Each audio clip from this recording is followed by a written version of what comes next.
Mr. Secretary, you please call the roll. The meeting is started. Let's say adjourned. Can't say adjourned. Gorell? I'm here. Allen? Bloom? Here. Campos? Here. Chavez? Here. Chesbro? Here. DeBobney? Daly? Here. Dickinson? Here. Gordon? Here. Grove? Harkey? Jones Sawyer? Here. Logue? Here. Mansour? Melendez? Here. Mullen? Mirasucci? Here. Nazarian? Here. Nistandi? Here. Patterson? Rodriguez? Stone? Ting? Wagner? Here. Weber? Here. We have a quorum. Thank you, Mr. Secretary. Budget Committee members, thank you for gathering.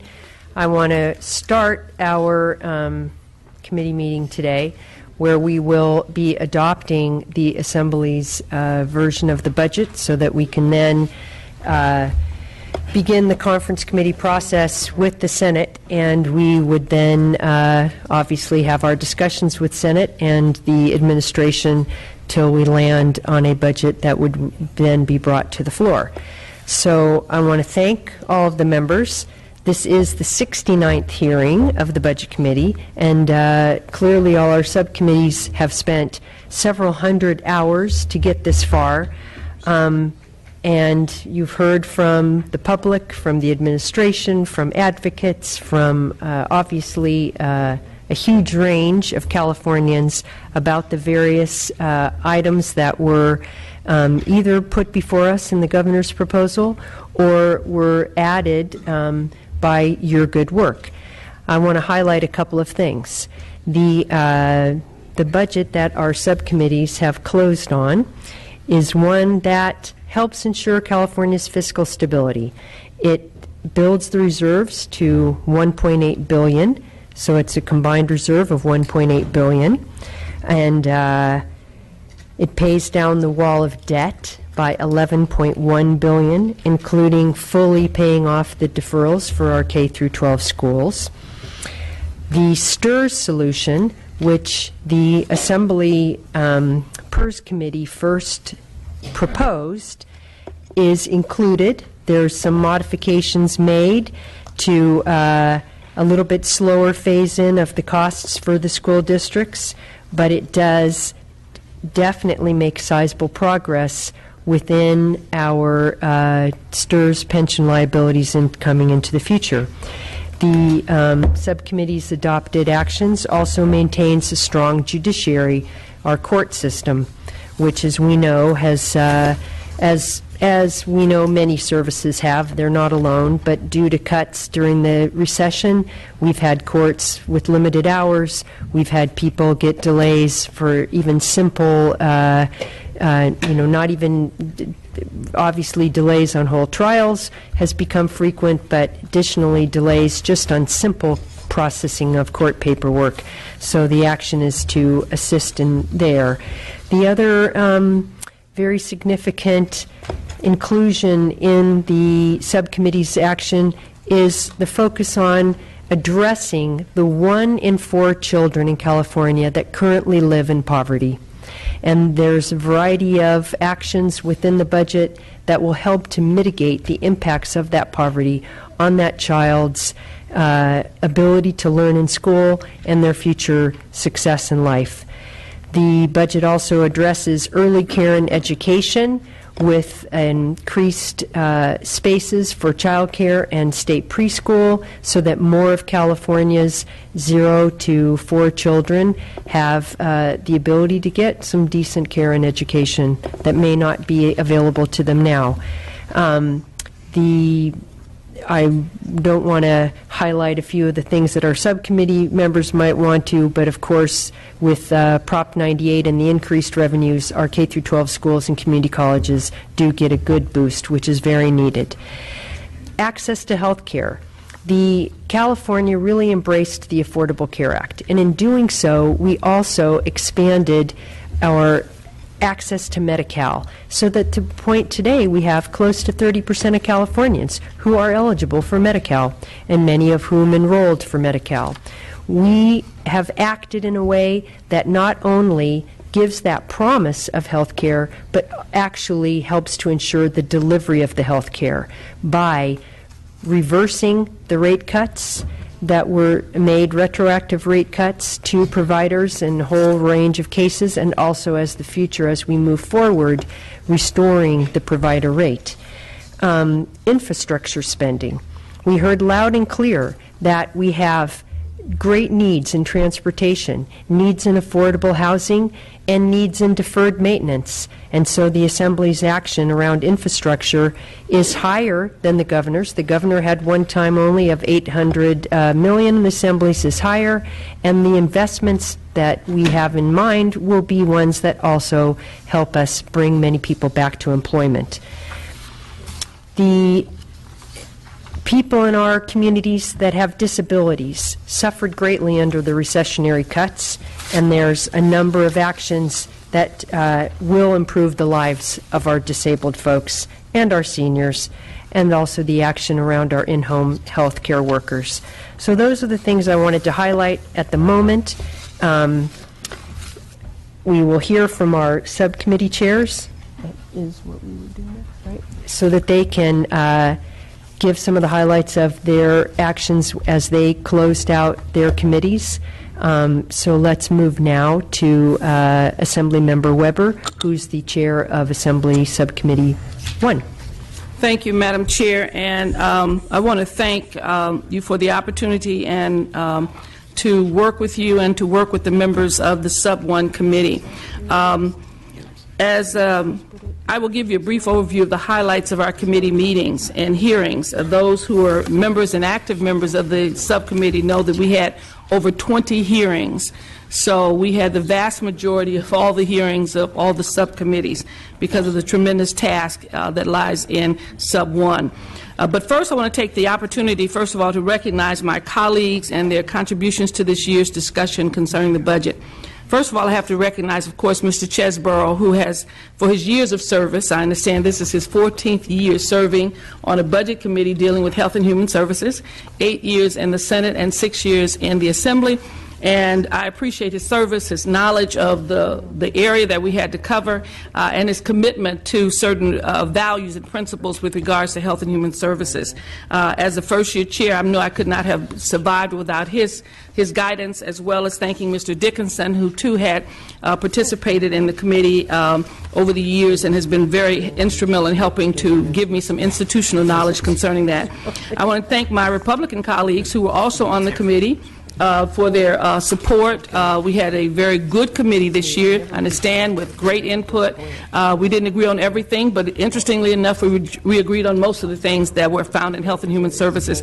At least our philosophies were aligned in terms of what we think we needed to do, and did quite a bit of bipartisan work together. And so I want to thank my Republican colleagues who were on the committee, Mr. Mansour and Ms. Grove, who helped immensely.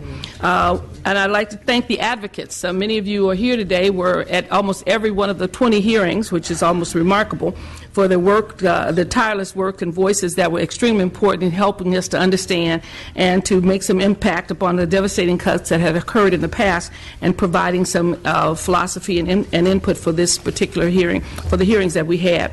Now for the brief overview in Sub 1, which is a huge section, as you can see, and as you thumb through it, you'll see all the hearings, all the comments, and the recommendations that came out of each. I'll just simply highlight the few things that were the big items that were part of it. One, as most of you know, IHSS was a major issue. And we had two key issues that we resolved. One, we rejected the governor's overtime proposal. And second, the elimination of the 7% reduction in program hours. CalWorks, here we wanted to tackle the issue of childhood poverty. So our proposal, our budget has 7% grant increase in the maximum aid payment. It has a $25 per child food benefit and an increase in earned income disregard, which would move the base disregard from its current $225 to $700. Then we had expanding access to early care and education for California 0 to 5-year-olds. It was a priority for this budget. Our plan is to expand access to preschool and child care by increased slots, rates, and quality. And you hear a portion of that when you hear sub 2. We had an adjustment to the department CCL proposal, which would allow for quality enhancement as well as an increased inspection and frequency. Medi-Cal, we voted to restore the 10% provider rate cuts that had existed in the past. We also had proposals to improve funding for developmental services, foster care, aging programs, and to restore the SSI and SSP COLA. Developmental services, early start, and support employment, and as well as the support for employment programs. In the area of foster care, we had equal pay for relative foster caregivers, services to child victims of commercial exploitation, and youth permanency outcome program. In the area of aging, we did a restoration of the Older Californian Act and a $1.25 million to training and support for APS workers. That pretty much sums up it. You will see a lot of the smaller items that are listed in the budget, but those are the major key issues that we faced or that we addressed in the sub 1 hearings. Thank you, Ms. Weber.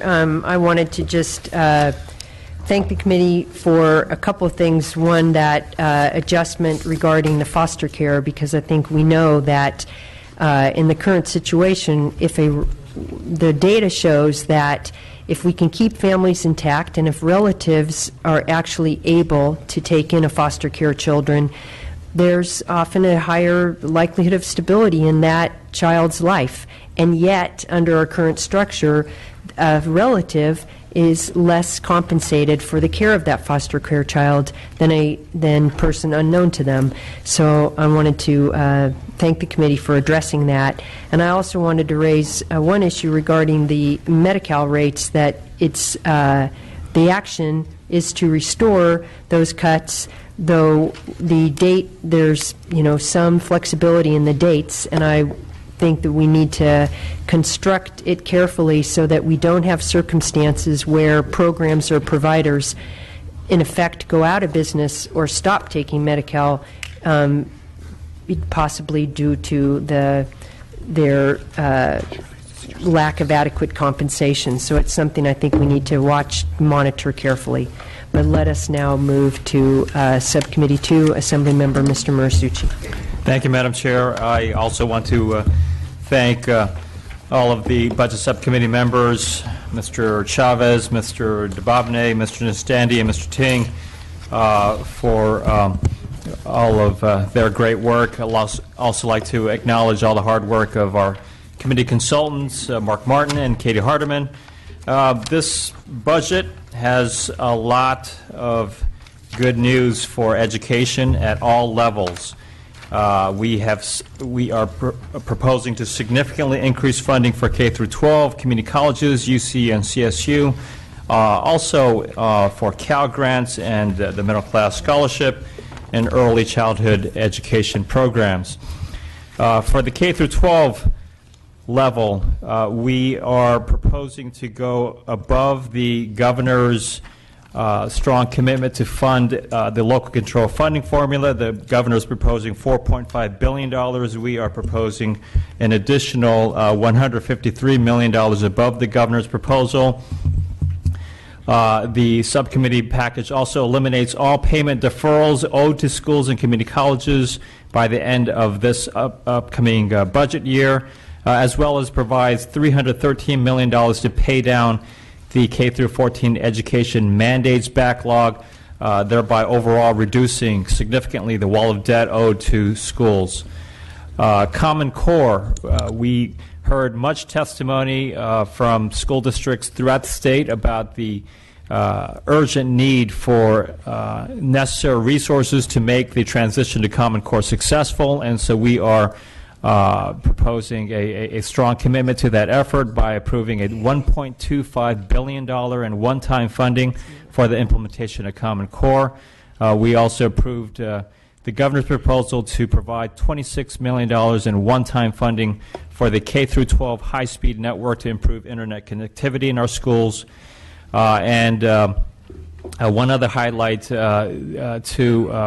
we conducted a special hearing on career technical education, heard the challenges of many school districts in continuing, especially the regional occupation centers and programs, with the loss of dedicated funding, and so we are again making a proposal to restore the dedicated funding for high school career technical education programs, the ROCP programs, restoring $384 million for the ROCP programs.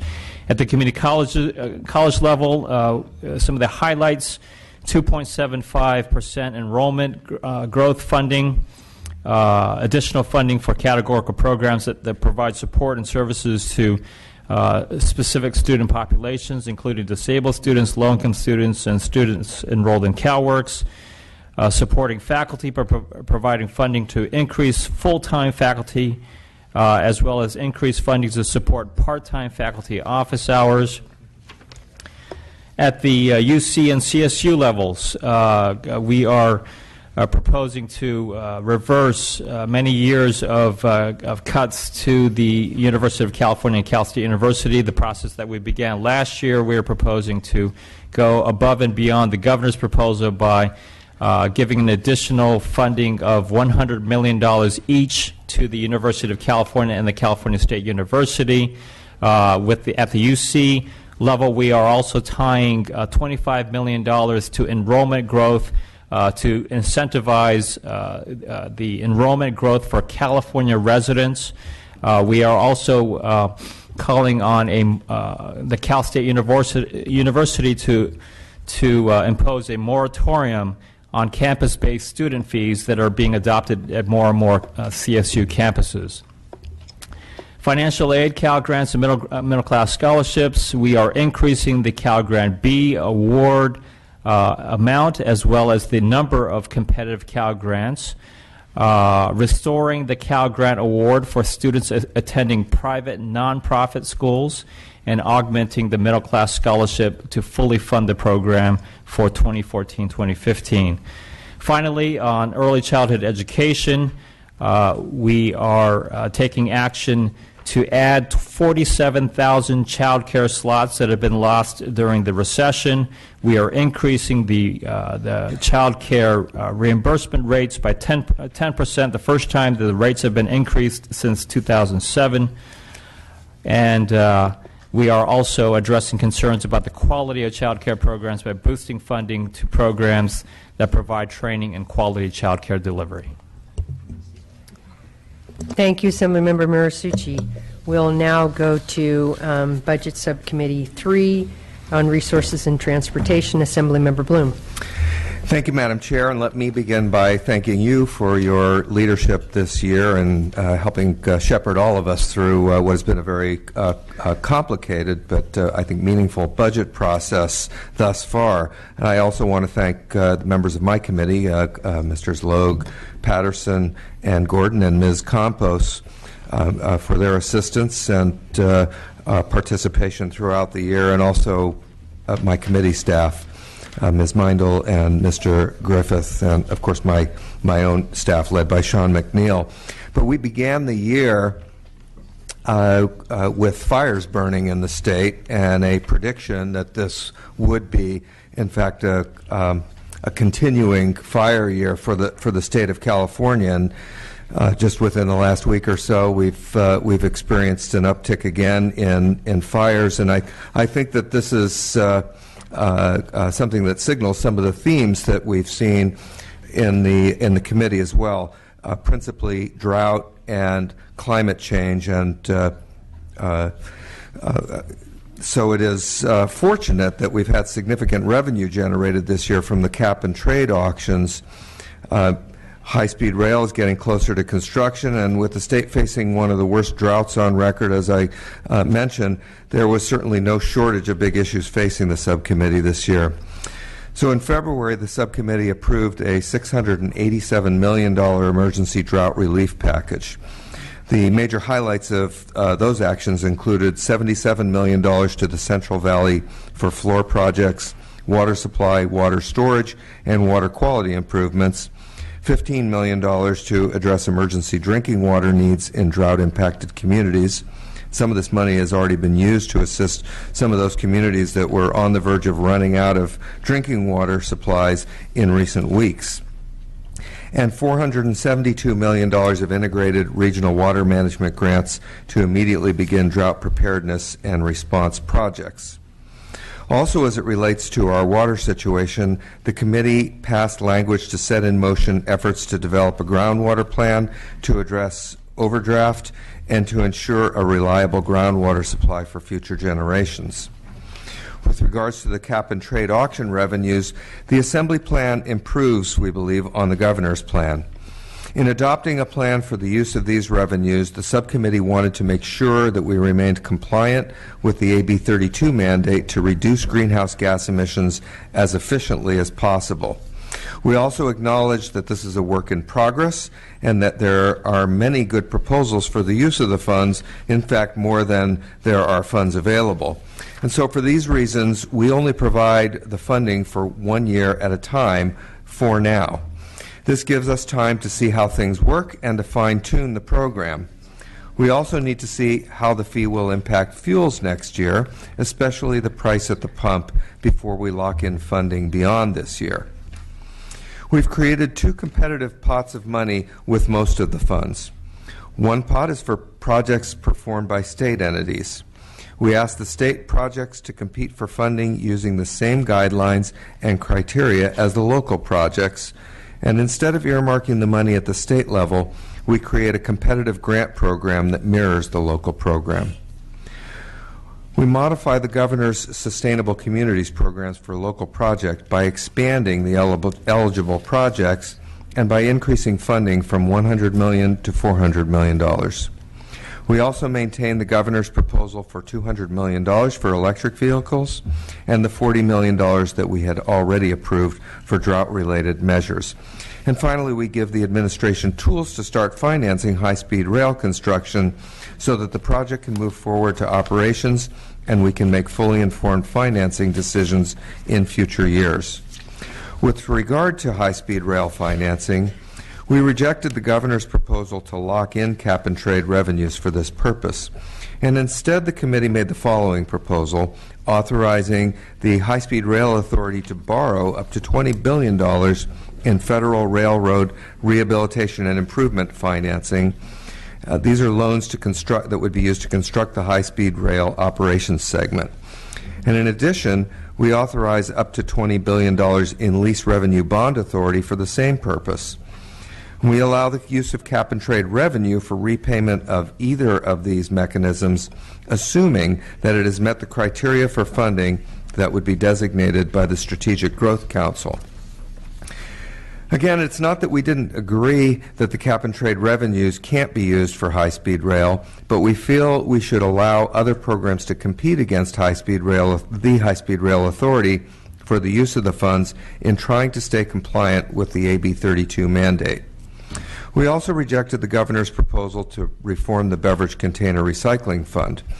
While we acknowledge that reforms are needed, more discussions are needed now to reach an agreement with the stakeholders. We did, however, diversify the local Conservation Corps funding to ensure that they are protected from proportional reductions and uncertainty in their funding. We approved $209 million for emergency wildfire suppression brought on by our drought conditions, and this includes 259 temporary positions. We extended funding for 5 years for the California Coastal Commission to work in partnership with local governments to accelerate the completion and updates of local coastal programs, something that began in this budget year. There has been considerable concern recently over the increasing amount of oil being transported by rail with the increase in oil supplies coming from the Dakotas. And this means oil by rail instead of by sea. So this is a big change for us. And for this reason, we approved $6.2 million and 38 permanent positions to support the proposed expansion of the Office of Spill Prevention and Response, OSPR's, activities to include inland prevention activities. Previously, this office only addressed marine spills. We also authorized the Department of Fish and Wildlife to charge the fees to generate total revenue up to the amount authorized for oil spill prevention and response in the annual state budget. Lastly, we increased transportation infrastructure funding to $500 million, which is about $150 million above the governor's proposal, and we give Caltrans the resources to begin developing new shovel-ready projects. Thank you. Thank you, Mr. Bloom. We'll now go to Subcommittee 4 on State Administration. Assemblymember Daley. Thank you, Chair Skinner, and thank you for your leadership as well.